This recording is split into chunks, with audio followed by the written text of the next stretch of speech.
Au coucher du soleil, Abram tomba dans un profond sommeil. Une grande et sombre terreur s'empara de lui. Le Seigneur lui dit, « Sache bien que tes descendants séjourneront dans un pays étranger. Ils y seront esclaves, et on les opprimera pendant 400 ans. Mais après que j'aurai puni le peuple dont ils seront les esclaves, ils pourront partir en emportant de grands biens. »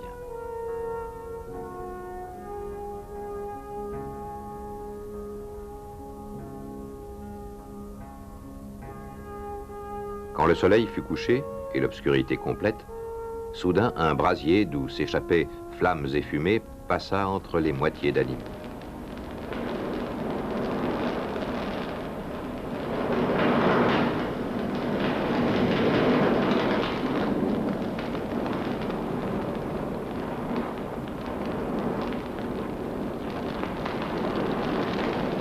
Ce jour-là, le Seigneur conclut une alliance avec Abram.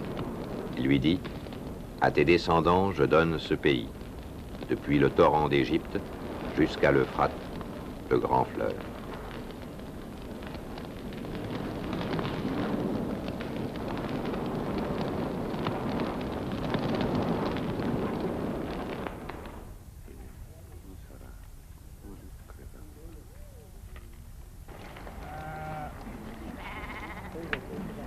Sarai, la femme d'Abram, ne lui avait pas donné d'enfant. Mais elle avait une esclave égyptienne nommée Agar. Sarai dit à son mari, « Tu vois, le Seigneur m'a empêché d'avoir des enfants. Je pourrais peut-être avoir un fils grâce à mon esclave. Passe la nuit avec elle. »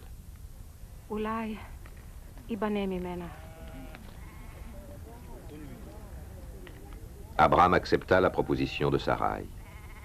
Sarai prit alors son esclave Agar et la donna comme femme à Abram, son mari. Il y avait 10 ans qu'Abram habitait le pays de Canaan.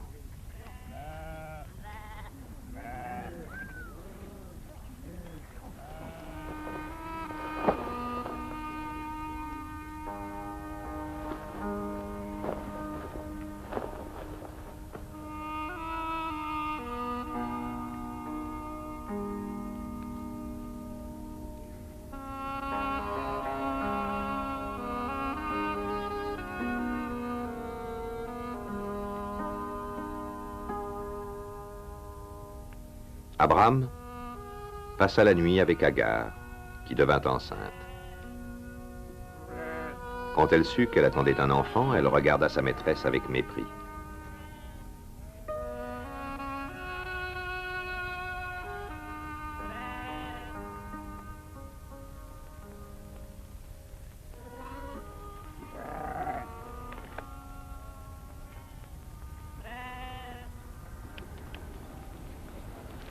Sarai dit alors à Abram, « À toi de supporter les conséquences de l'injure qui m'est faite.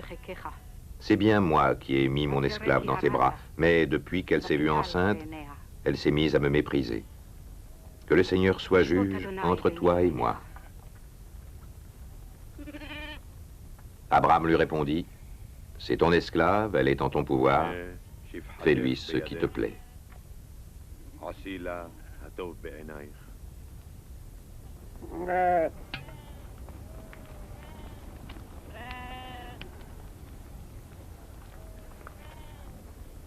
Alors Sarai maltraita tellement Agar que celle-ci s'enfuit dans le désert.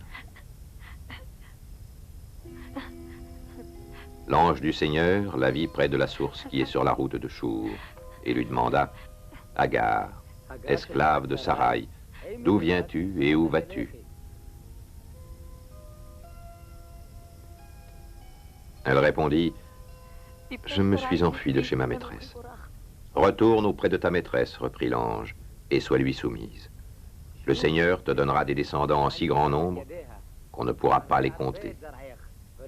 Tu vas avoir un fils, tu l'appelleras Ismaël, car le Seigneur a entendu ton cri de détresse. Ton fils sera comme un âne sauvage. Il combattra contre tous, et tous combattront contre lui.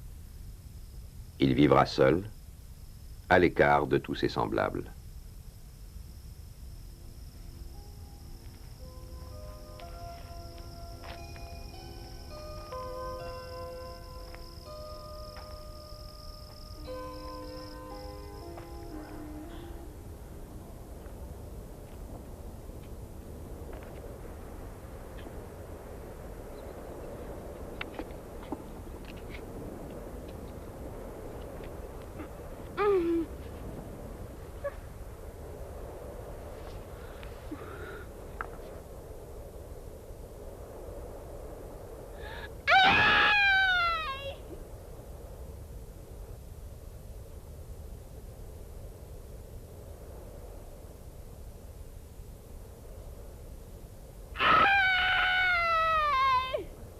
Agar mit au monde un fils, que son père Abraham nomma Ismaël.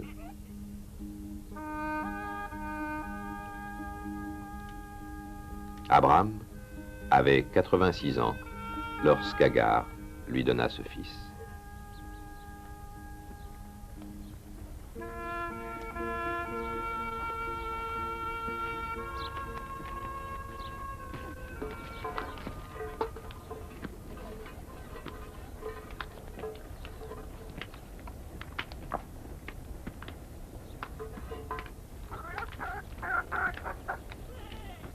Quand Abraham eut 99 ans, le Seigneur lui apparut et lui déclara: « Je suis le Dieu Tout-Puissant.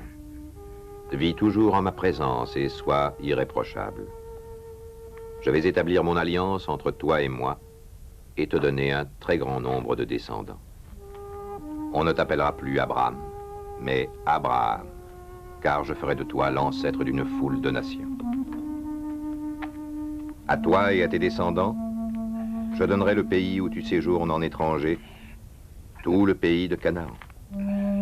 Il sera leur propriété pour toujours, et je serai leur Dieu. » Dieu dit encore à Abraham: « Toi et tes descendants, de génération en génération, vous devrez respecter mon alliance.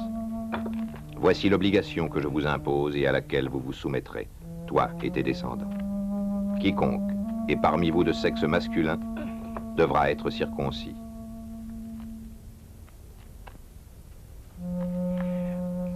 De génération en génération, tous vos garçons seront circoncis quand ils auront 8 jours. Quant à l'homme non circoncis, il sera exclu du peuple pour n'avoir pas respecté les obligations de mon alliance. » Ensuite, Dieu dit à Abraham: « Ne donne plus à ta femme le nom de Saraï, car désormais son nom est Sarah. Je vais la bénir et te donner par elle un fils. Je la bénirai et elle deviendra l'ancêtre de nations entières. Il y aura des rois de divers peuples dans sa descendance. » Abraham se jeta le visage contre terre et il rit, car il se disait: « Comment pourrais-je avoir un enfant, moi qui ai 100 ans, et comment Sarah, qui en a 90, pourrait-elle devenir mère ?» Il dit alors à Dieu: « Pourvu qu'Ismaël vive et que tu t'intéresses à lui, je n'en demande pas plus. » Dieu dit: « Non, ta femme Sarah te donnera un fils que tu appelleras Isaac. Je maintiendrai mon alliance avec lui et avec ses descendants après lui. Ce sera une alliance pour toujours. De plus, j'ai entendu ta demande en faveur d'Ismaël. Je le bénirai, je le rendrai fécond, je lui donnerai un très grand nombre de descendants. Il sera le père de 12 princes et l'ancêtre d'un grand peuple. Mais mon alliance, je la maintiendrai avec Isaac, le fils que Sarah va te donner à cette époque, l'an prochain. »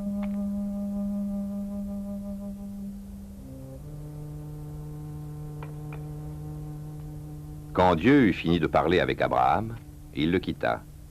Abraham prit alors son fils Ismaël ainsi que tous ses esclaves, ceux nés chez lui et ceux qu'il avait achetés.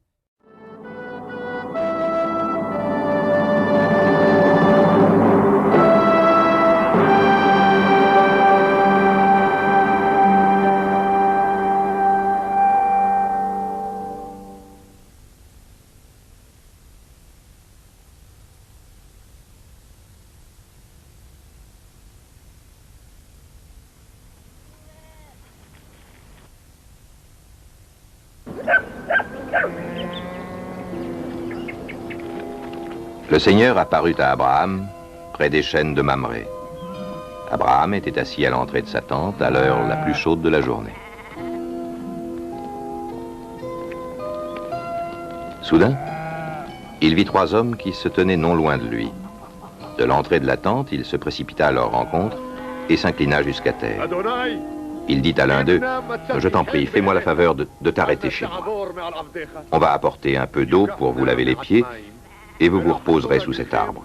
Je vous servirai quelque chose à manger pour que vous preniez des forces, puis vous continuerez votre chemin. Ainsi, vous ne serez pas passé pour rien près de chez moi. »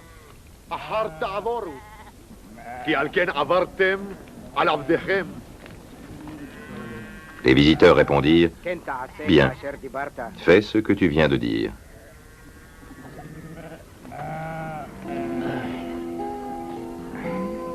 Alors, Abraham retourna en toute hâte dans la tente pour dire à Sarah, « Vite, prends ce qu'il faut de fine farine et fais 3 galettes. » Ensuite, il courut vers le troupeau, choisit un veau tendre et gras.